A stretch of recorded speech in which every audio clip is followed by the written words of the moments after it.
இன்றைய தலைப்புச் செய்திகள். பத்திரப்பதிவு டு போக்குவரத்து அமைச்சர்கள் நியமிக்கப்படாத துறைகள். தேவகவில் யாருக்கு ஜாக்பாட்? தமிழ்நாட்டின் தேவக ஆட்சி அமைந்து ஒரு வாரமாகிவிட்ட சூழலில் 9 அமைச்சர்கள் இன்று லாகா ஒதுக்கீடு செய்யப்பட்டுள்ளது. சூழலில் இன்னும் முக்கியமான துறைகள் அமைச்சர்கள் நியமனம் செய்யப்படாமல் இருக்கிறது. அது எந்தெந்த துறைகள் என்பதையும் அதற்கான காரணம் குறித்தும் விரிவாக பார்க்கலாம். தமிழக சட்டசபை தேர்தலில் தேவக 108 இடங்களில் வெற்றி பெறும் தனிப்பெரும் கட்சியாக உருவெடுத்து ஆட்சியை பிடித்துள்ளது. தேர்தலுக்கு பின் தேவக கூட்டணியில் காங்கிரஸ் கட்சி இணைந்திருக்கிறது. சிபிஐ, சிபிஎம், விசிக, IUML உள்ளிட்ட கட்சிகள் வெளியிலிருந்து தேவகவுக்கு ஆதரவு தெரிவிக்கின்றன.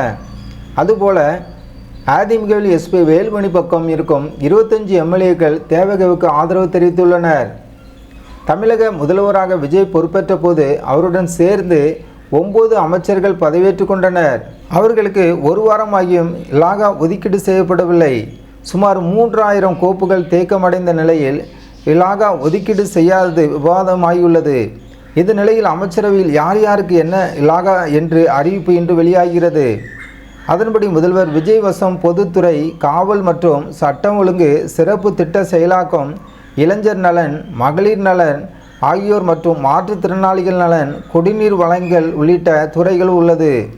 நிதித்துறை செங்கோட்டையன் வசமும், சுகாதாரத்துறை அருண்ராஜ் வசமும், நீர்வளத்துறை புஸ்லி ஆனந்த் வசமும் ஒப்படைக்கப்பட்டுள்ளது.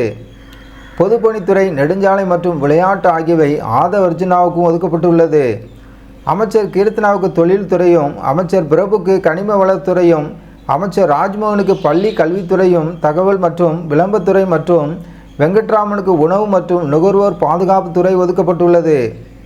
ஆனாலும் முக்கிய துறைகளுக்கு இன்னும் அமைச்சர்கள் நியமிக்கப்படவில்லை. குறிப்பாக இந்து சமய அறநிலைத்துறை, மதுவிலக்கு மற்றும் ஆயத்தீர்வை துறை, பிற்படுத்தப்பட்டோர் மற்றும் சிறுபான்மை நலத்துறை, ஆதி திராவிடர் நலத்துறை, தொழிலாளர் நலத்துறை, வேளாண் மற்றும் உழவர் நலத்துறை, பால்வளத்துறை, கைத்தறி மற்றும் காதி கூட்டுறவுத்துறை ஆகியோருக்கு அமைச்சர்கள் நியமனம் செய்யப்படவில்லை.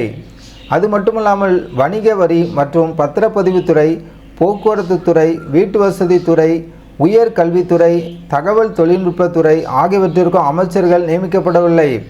இதனால் முக்கியமான இந்த துறைகள் யார் யாருக்கு வழங்கப்படும் என்ற விவாதம் தேவக MLAக்கள் மத்தியில் மிகப்பெரிய கேள்வியாக இருக்கிறது.